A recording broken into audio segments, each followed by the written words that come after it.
It is my belief that things don't just happen by chance, but by proper planning.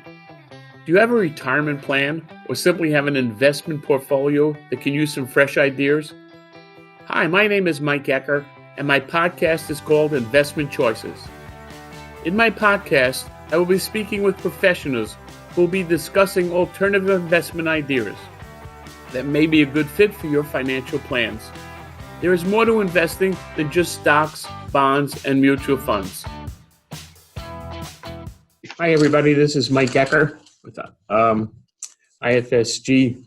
I'm here today. I'm excited because this episode will be given to our podcast listeners as an introduction to my webinar series. So if you're watching live with me now or catching the recording, I want to welcome you and thank you for joining. With COVID-19 as part of our lives for now and the foreseeable future, I'm constantly asked the question, is this a good time to invest? Should I sell my investments now? Where should I go? Is a recession coming? How long do you think it will last?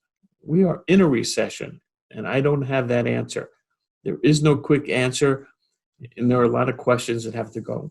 Because of the situation today, you have to ask yourself different things. When you're within a financial advisor, the first thing they want to know is different concerns, risk tolerance. What are your funds going to be needed? Are you retired? How old are you? What are you looking for? Are you diversified? How much money are you going to invest? Investing and building a financial plan is different today than ever before. Diversification is key. That's why my podcast is called Investment Choices, other than stocks, bonds, and mutual funds. I want to go into a couple of questions that people have asked me about different kinds of investments and diversification. When you speak with an advisor, it's a good idea to have other investments and choices. And I just went blank. I'm sorry if the screen went blank. I apologize. I'm not used to the social distancing from my computer and my assistant, who usually handles everything for me. Financial planning is like building a house. You need a strong foundation. You don't ask the roofer to put in the concrete foundation at the bottom. So you need a team of people that you can invest with. Going in with one advisor who deals in stocks, bonds, and mutual funds and doesn't offer alternative investments and choices for you might not be the advisor you're looking for. Might be a good advisor for that particular avenue. But it's just like when you go to the doctor or you go to an attorney. An attorney doesn't handle real estate, who handles matrimonial, who handles business. Usually you have different attorneys for different situations. You go to a dentist. The dentist will go for a cleaning, take x-rays, drill you if you have a cavity, but if you have a gum disease or you need different work on your teeth, you go to a different dentist. So you build a team and you go to your doctor. The doctor doesn't do anything anymore. They send you to a specialist. They have a team that they go to. The same as I do. I have a team of professionals that I go to when somebody wants insurance, life insurance, business insurance. I have professionals that I have on my team that help me with your situation. There's nobody that knows everything. And that person, if he tells you he knows everything, run the other way. So you want to put the team together that can actually help you and diversify your different investments. There are situations that I hear about that really upset me sometimes. You have these celebrities and ball players that make a lot of money. And you hear in the later years in life, and when they retire, they're broke. And you go, how did they get there with all the money that they've made? Well, you find out that the business partner, the business manager, talked them into investing in 10 fast food chains or restaurants that they were building or something like that. Not building a foundation to where that player or that celebrity, when they retire, have an income that's not predicated on those kind of investments. Diversification, building a foundation. So the team wasn't properly put in place. Somebody around them told them what they should do. And the situations that I have are just unbelievable. Even with situations where interest rates were very high at one time in the 80s, I had somebody that wanted to invest, and the person that wanted to invest was going on vacation. And when they came back from vacation, they decided not to invest. It wasn't a question. I asked the question is, what changed your mind? Well, the person I visited in California told me that I shouldn't go with the interest rates that are 16% right now. I should wait because they're going higher. And he suggested I should wait till they go to 21%. The numbers might be a little off, but that's an actual true story of something that happened where somebody did not know this person's financial needs and told them not to do it. And cost them a lot of money in that situation. When you're building an investment portfolio, there are a lot of things that you have to consider. The time horizon, the risk factor that's involved. You're looking for income. You're not looking for income, you're looking for growth. It's my IRA. It's not my IRA. These are funds that I need now, or I'm going to need to buy a house. You don't invest the funds that you need to buy a house in something that's not going to be liquid within 12 or 24 months of the time frame of building a house. So you have to plan, and you have to have somebody that's going to look after you and diversify your investments. There are different investments you can go into. There are investments that are short-term, that are not predicated on the stock market, that would pay you a dividend. There are investments that are a little longer. The longer you go out, a little higher the interest rates that you get. The risk factors involved, I hear on TV all the time. Invest in this real estate portfolio. I'm going to give you 10% a month income off of the investment of prime A real estate. What does that mean when somebody hears that? They want 10% income. Let me make a phone call. I'm going to call these people I want to invest. What's that money needed for? Are you using side money that you don't care if you're investing for 10 years or 15 years, that you want to get the money back? Is there a time frame? I also deal with the seniors when they get up and they start investing in long-term investments. I ask questions about the family. Are your children aware?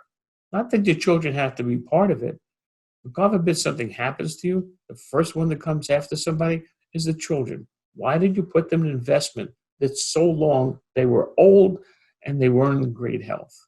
So the family and the planning has to be around everybody. It's just not one person. So again, when you build a foundation, you want to speak to the attorney, the CPA, the husband and wife, if that's a situation.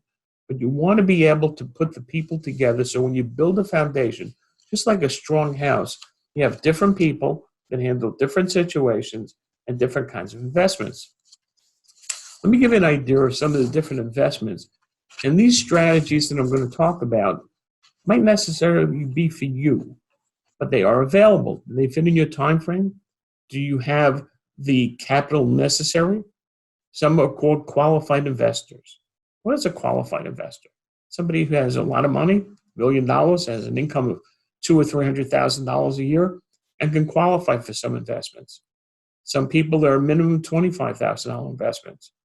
Some have a time frame of 2 years, 3 years. So you really need to sit down and understand that's part of your foundation. Real estate is a good investment over time. It's not something that's going to return your principal tomorrow. Is it going to give you an income? Most likely less, yes, unless you're looking for investment in real estate where they're building. And the building of investments in real estate don't pay a dividend. Different kind, where you can go into apartment rentals or home rentals, and those pay a monthly or annual quarterly dividend. So there are different kind of real estate investments. What's best for you? I don't know. You really need to sit down with your financial advisor, somebody that's diversified, has a team of professionals around them, and can actually tell you what's good and fits into your needs. Another is the fast food industry. I love this when people say, I'm going to buy a franchise and I'm going to own a fast food store. That's great. And if you can afford it and you want to go into business, that's great.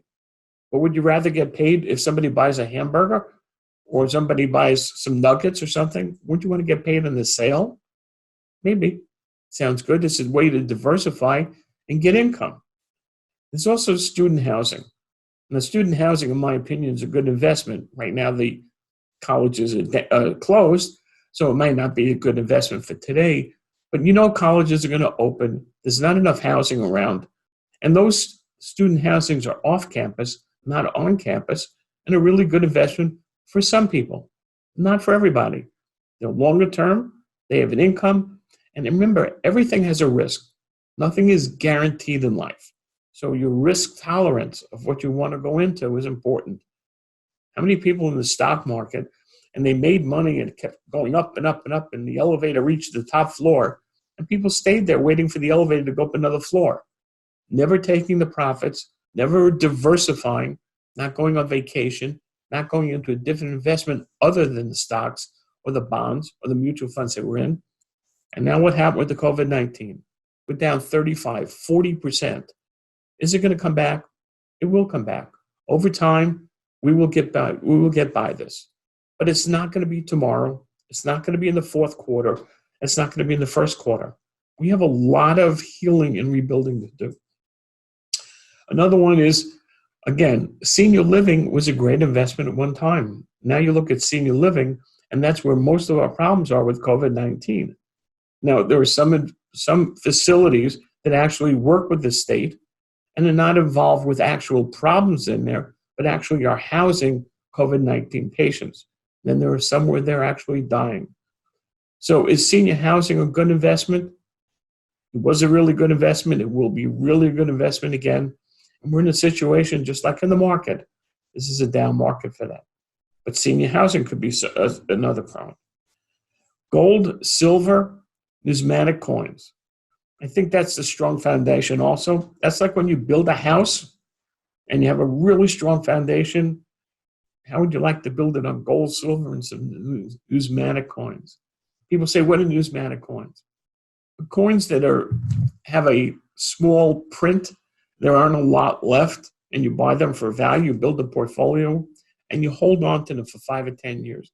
And there's a growth factor. They're constantly negotiable, gold, silver, and numismatic coins on a daily basis. Do you buy them for a short-term hold? No. You buy them for an investment to build a foundation to your strategy. It has to be part of your building of a financial plan. So you might say, well, my advisor never recommended that. Well, maybe he didn't have that to recommend. But there are other alternatives, and you have to look around and see what's available. Another one is single-family rentals. I happen to like that area because people that are getting out of having their own homes don't want to move into an apartment. So single-family rentals today is another alternative investment. There's life insurance. People think life insurance is not an investment, or an annuity is not an investment for to go into. Maybe yes, maybe no. People say, well, there's a lot of fees involved. What are the fees? Do you know? There are so many different kinds of insurance and annuities out there that you really have to look into each one and see what they're talking about. What's your security blanket? What happens if the market crashes? Am I going to lose all my money? Is the income protected? How does it work? Why is everybody saying annuities aren't good? Who says that? Somebody that doesn't sell annuities? Or somebody that has somebody in their team that might have a specific annuity that actually fits your needs? You never know. You have to expand yourself. 1031s is another area, and that area specifically are for people that have sold an investment and don't want to pay the taxes. And they actually invest in something called a DST 1031, where they can actually get an income, not pay the taxes, and actually pass it on to the family later on.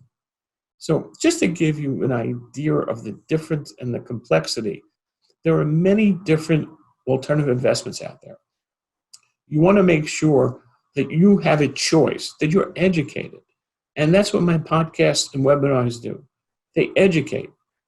You don't buy something. We're not selling something.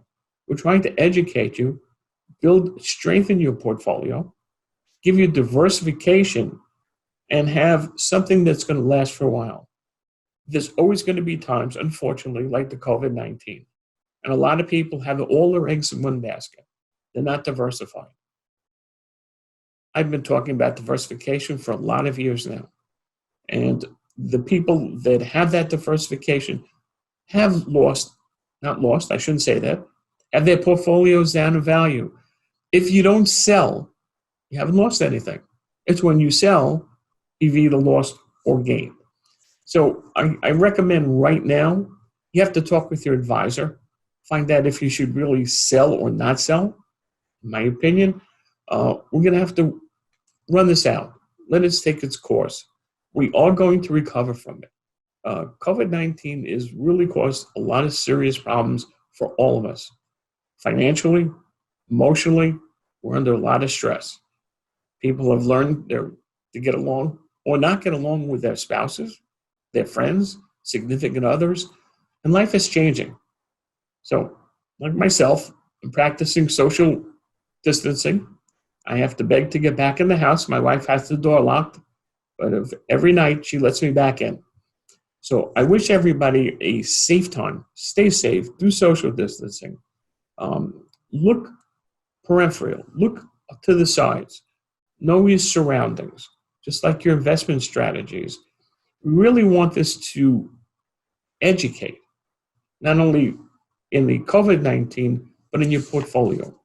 Investment strategies should not be done by a neighbor, should not be done by a friend, somebody tell you what they did and how they made money. Nobody knows your situation. They don't know if you have a disease. They don't know if you're retiring. If you're not retiring, it's your last dollar or not. I love the person that comes in and says, I just made a fortune. This stock is going to take off like crazy. Go buy it. And you invest some money that you're going to need to buy a new car in 6 months. Stock doesn't do anything. Now you have to sell it. And the money you have for your car isn't there because your neighbor or your friend, Maven, whoever you call him, told you to do that. Build a strong team. Get a financial advisor and a team together that works for you, not for them. Diversification is important. Look into my podcast. It's investment choices other than stocks, bonds, and mutual funds. I want everybody to stay safe, stay well. This is Mike Ecker, IFSG. Thank you again for joining me. Have a great day. Thank you for listening. Remember, things just don't happen when it comes to your financial future. This is Mike Ecker, and you've been listening to Investment Choices.